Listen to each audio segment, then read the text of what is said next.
Hi പ്യാരെ ബച്ചോ, അനസാറാണ്. നമ്മുടെ ഓണ പരീക്ഷയുടെ ടൈം ടേബിളൊക്കെ വന്നു. നമുക്ക് നല്ല അടിപൊളിയായിട്ട് പഠിക്കണം. നമുക്ക് 2 യൂണിറ്റാണ് ഈ അധ്യയന വർഷത്തെ ഓണ പരീക്ഷയിൽ പഠിക്കാനുള്ളത്. പ്യാർ എന്നുള്ള ഒന്നാമത്തെ യൂണിറ്റും പരിശ്രം എന്ന് പറയുന്ന രണ്ടാമത്തെ യൂണിറ്റും. പ്യാർ എന്നുള്ള യൂണിറ്റിൽ നമുക്ക് ഒന്നാമത്തെ ചാപ്റ്ററാണ് ഖുദ് സേ പ്യാർ, അതേപോലെ സാഫ് സഫായി മേ അവൽ ഗാവ്. ഇങ്ങനെ 2 ചാപ്റ്ററാണ് നമുക്ക് ഒന്നാമത്തെ യൂണിറ്റിൽ പഠിക്കാനുള്ളത്. ഒന്നാമത്തെ ചാപ്റ്ററായ ഖുദ് സേ പ്യാർ എന്നുള്ള പാഠഭാഗത്തിൽ പറയുന്നത് നമ്മളെ തന്നെ ഇഷ്ടപ്പെട്ട് കഴിഞ്ഞാൽ മാത്രമേ മറ്റുള്ളവരെ നമുക്ക് ഇഷ്ടപ്പെടാൻ വേണ്ടിയിട്ട് കഴിയുകയുള്ളൂ എന്നാണ് പറയുന്നത്. ശോഭനാഥ് യാദവ് എഴുതിയ ഒരു മനോഹരമായിട്ടുള്ള കവിതയാണ്. ഈ കവിതയിൽ നമുക്ക് കവിതയുടെ ആശയം നമുക്ക് ചോദിച്ചേക്കാം. അതേപോലെ സൂരജ് ബാദൽ പേഡ് എന്നതിനെ കണക്ട് ചെയ്ത് നമുക്ക് എന്ത് ചെയ്യും, ചോദ്യങ്ങളും ചോദിച്ചേക്കാം. കഴിഞ്ഞ അധ്യയന വർഷത്തിലൊക്കെ അത്തരത്തിലുള്ള ചോദ്യങ്ങൾ ഉണ്ടായിട്ടുണ്ടായിരുന്നു. അതേപോലെ രണ്ടാമത്തെ ചാപ്റ്ററാണ് സാഫ് സഫായി മേ അവൽ ഗാവ്. ഏഷ്യയിലെ തന്നെ ഏറ്റവും ക്ലീനസ്റ്റ് ആയിട്ടുള്ള ഒരു ഗ്രാമത്തെക്കുറിച്ച് പറയുന്ന മനോഹരമായിട്ടുള്ള ഒരു പാഠഭാഗമാണ്.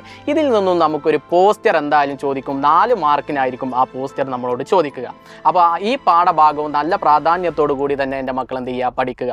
അതേപോലെ രണ്ടാമത്തെ യൂണിറ്റിലേക്ക് നമ്മൾ വരുമ്പോൾ ഗാന്ധിജിക്ക് നമുക്ക് കഥ, ഗാന്ധിജിയുടെ ഉപ്പിൻ്റെ കഥ എന്ന് പറയുന്ന മനോഹരമായിട്ടുള്ള ഒരു കഹാനി, അത് നമ്മൾ അടിപൊളിയായിട്ട് നമ്മൾ പഠിച്ചിട്ടുണ്ട്. ആ കഥയിൽ നിന്നും എന്തായാലും ഒരു റിപ്പോർട്ടൊക്കെ നമുക്ക് പ്രതീക്ഷിക്കാം. ആ തരത്തിൽ നമ്മൾ എന്ത് ചെയ്യണം, ആ പാഠഭാഗത്തെ സെറ്റായിട്ട് നമ്മൾ പഠിച്ചിരിക്കണം. അതേപോലെ പിന്നെ നമുക്ക് വരുന്നത് യഹ് ധർത്തി ഹെ ഉസ് കിസാൻ കി, ഈ ഭൂമി ആ കർഷകൻ്റേതാണ് എന്നുള്ള മനോഹരമായിട്ടുള്ള ഒരു കവിതയാണ് നമുക്ക് വരുന്നത്. ഈ കവിതയിൽ കർഷകനെ കുറിച്ച് എന്തായാലും നമ്മൾ പഠിച്ചിരിക്കണം. നമുക്ക് ഇതിൽ നിന്നും വരുന്ന ചോദ്യങ്ങളെ കർഷകനുമായി കണക്ട് ചെയ്ത് വരുമ്പോൾ നമുക്ക് കർഷകനെ കുറിച്ച് പഠിച്ചു കഴിഞ്ഞാൽ നമുക്ക് നല്ല അടിപൊളിയായിട്ട് എഴുതാൻ വേണ്ടിയിട്ട് സാധിക്കും.